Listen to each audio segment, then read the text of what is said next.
Hello everyone, আমি লিপি। আজকে ডেলি ব্লগ নয়, আজকে হচ্ছে মাছের রেসিপি নিয়ে চলে এলাম। তো কি মাছের রেসিপি, তার জন্য জানতে হলে পুরো ভিডিওটা দেখার অনুরোধ রইল, তাহলে কিন্তু জানতে পারবে। খুবই সামান্য উপকরণ দিয়ে আজকে নিয়ে এলাম ফলি মাছের রেসিপি। এইভাবে বানাবে, দুর্দান্ত লাগবে। এর স্বাদ ভুলবার নয়, একবার খেলে বারবার মন চাইবে এই মাছ এইভাবেই রান্না করে খাই। তো কি করে করলাম সবটাই দেখতে থাকো, সবটাই তোমাদের সঙ্গে শেয়ার করব। তো দেখো কেমন হয়েছে বলো তো, দুর্দান্ত, খেতে আরও সুস্বাদু। তো চলো, এটা রান্না করার জন্য প্রথমে আমাকে নিয়ে নিতে হবে মাছ। তো আমি এখানে দুটো মাছ নিয়েছি।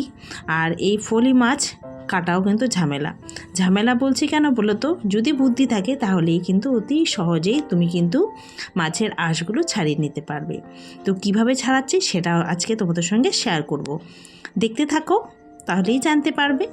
তো দেখো, আমি হচ্ছে একটা গ্রেটার নিয়েছি, আদা গ্রেটার বলতে পারো।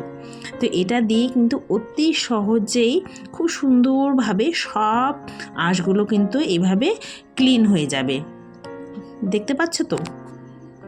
এছাড়াও আরেকটা কিন্তু উপায় আছে, কি বলো তো, অন্যভাবেও তোমরা কিন্তু এই মাছের আঁশ ছাড়াতে পারো। আরেকটা হলো জর্দার কৌটো ফুটো ফুটো করে কিন্তু অতি সহজেই কিন্তু এই মাছের আঁশ ছাড়ানো যায়। তো আমার কাছে এই গ্রেটারটা ছিল, সেটা দিয়ে আজকে হচ্ছে মাছের আঁশগুলো সুন্দরভাবে ছাড়িয়ে নিলাম। আর খুবই তাড়াতাড়ি কিন্তু আঁশ ছাড়ানো হয়ে গেল, তোমাদের সঙ্গে তাই শেয়ার করলাম। তোমাদেরও জানা হয়ে যাবে কিভাবে মাছটা ছাড়ানো যায়। তো আমার কিন্তু ধোয়া কমপ্লিট, একদম পরিষ্কার কিন্তু আঁশ ছাড়ানো হয়ে গেছে। এর মধ্যে এখন লবণ আর হলুদ মাখিয়ে নেব। তো আজকে এই মাছের রেসিপি নিয়েই হাজির হয়েছি। চলো এগুলোকে ভালোভাবে একটু মাখিয়ে রেখে দেই। দেখতে থাকো আমি কিভাবে এই মাছের রেসিপিটা করছি। একবার বানিয়ে দেখো বন্ধুরা, এর স্বাদ কিন্তু ভুলতে পারবে না। এইভাবেই প্রত্যেকবার রান্না করে খেতে চাইবে, এতটাই সুস্বাদু হয়।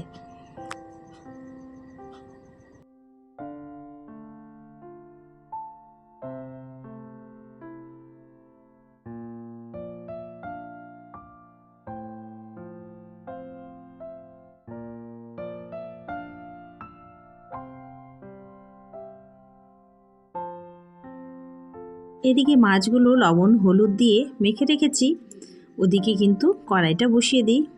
তেলটা গরম হবে, তারপর কিন্তু মাছগুলো ভেজে নেব। কড়াইটা বসিয়ে কড়াইয়ে তেল দিয়ে দিয়েছি। এখন ভালোভাবে তেলটাকে হিট করে নেব।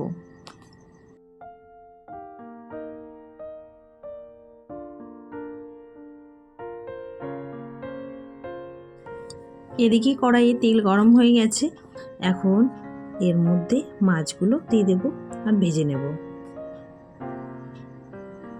সব মাছ একসাথে দেব না, দুটো মাছ 4 পিস করেছি, তাই 4টা করে পিস আমি ভেজে নিচ্ছি। তোমরা তোমাদের সুবিধা মতো ভেজে নিও।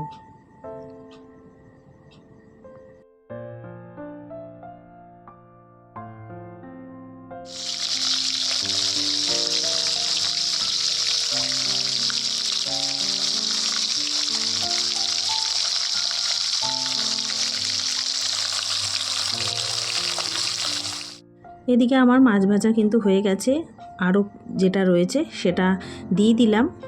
আর কি কি নিয়েছি উপকরণ চলো তোমাদের সঙ্গে শেয়ার করি।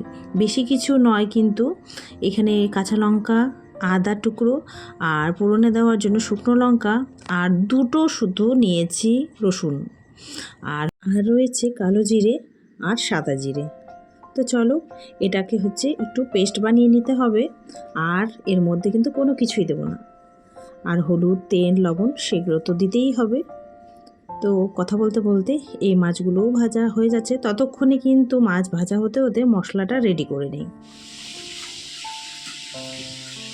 সুন্দর একটা কালার আসার জন্য এখানে লাল মরিচের গুঁড়ো দিয়েছি, আর দিয়েছি দুটো এলাচ।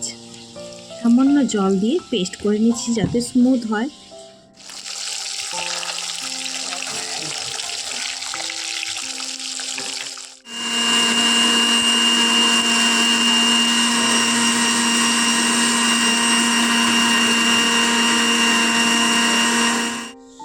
মশলা বাটা হয়ে গেছে।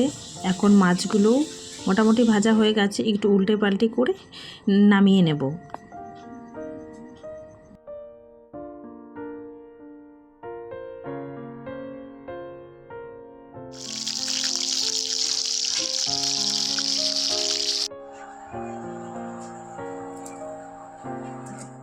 মাছ ভাজা কমপ্লিট হয়ে গেছে। ওই কড়াইয়ের মধ্যেই আরেকটু তেল দিয়ে ফোড়নে শুকনো লঙ্কা দুটো দিয়ে দিলাম, আর কিছুক্ষণ বাদে কালো জিরো ফোড়ন দিয়ে দেব। এভাবেই একটু পাশে থেকো বন্ধুরা, যাতে সামনের দিকে এগিয়ে যেতে পারি। আর তোমাদের জন্য রইল অনেক অনেক ভালোবাসা। আর তোমরা মিষ্টি মিষ্টি কমেন্ট করো, সেই কমেন্ট কিন্তু আমাকে আগ্রহ জাগায় নতুন ভিডিও আনতে। তো ফোড়নটা দিয়ে দিয়েছি, আর এর মধ্যে কিন্তু এখন সেই বেটে রাখা মশলাটা দিয়ে দেব। তার আগে কিন্তু এই 2 টুকরো যে আমি রসুন কুচি রেখেছিলাম সেটাই এর মধ্যে দিয়ে দিলাম, বেশি কিন্তু দেব না। এইভাবে একবার তোমরা বানিয়ে দেখো, খেতে দুর্দান্ত লাগবে, গ্যারান্টি সহকারে বলছি। তারপর মশলাটা দিয়ে দিলাম, আর এটাকে ভালো করে কিন্তু এখন মশলাটা করে নেব আর ভালো করে কষিয়ে নেব।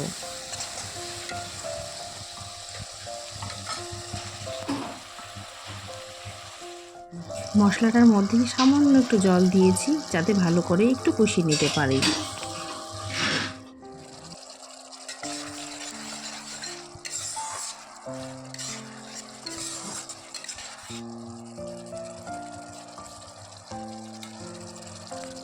মশলা কষানো যত সুন্দর হবে, মাছটাও কিন্তু ততটাই টেস্টি হবে।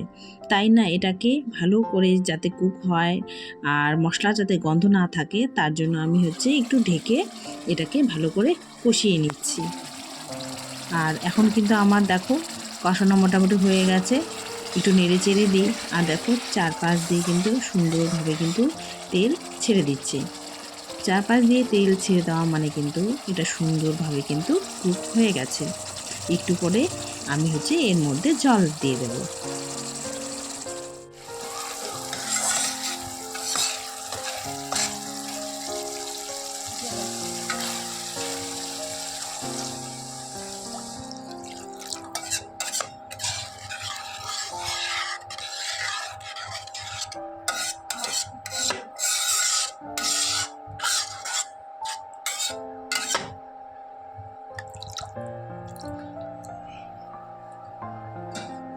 মশলার মধ্যে জল দেওয়ার পর এটাকে ভালো করে একটু ঢেকে দিয়েছিলাম, যাতে ভালোভাবে একটু কুক হয়।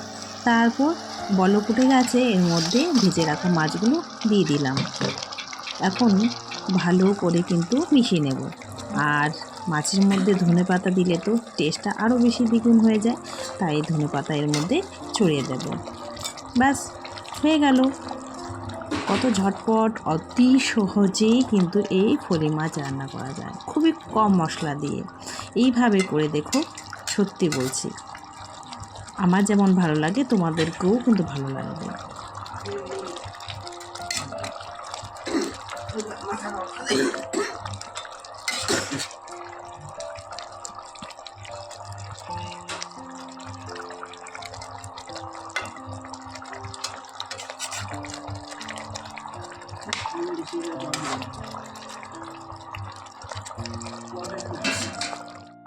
আমার কিন্তু রান্না করা কমপ্লিট হয়ে গেছে, তো তোমাদের সঙ্গে শেয়ার করছি। প্রথম থেকেই শেয়ার করলাম, কেমন লাগলো অবশ্যই কিন্তু কমেন্টে জানাবে। অনেকেই অনেকভাবে রান্না করে, একবার হলেও এইভাবে একবার ট্রাই করবে, অবশ্যই ভালো লাগবে, আমি গ্যারান্টি দিচ্ছি তোমাদেরকে। তো আমার রেসিপি ফলি মাছের কেমন লাগলো কমেন্টে অবশ্যই জানাবে, আমি অপেক্ষায় থাকলাম। তো আজকের মতো এখানেই বিদায় নেব। সকলে ভালো থাকবে, সুস্থ থাকবে। থ্যাংক ইউ ফর ওয়াচ করার জন্য ভিডিও।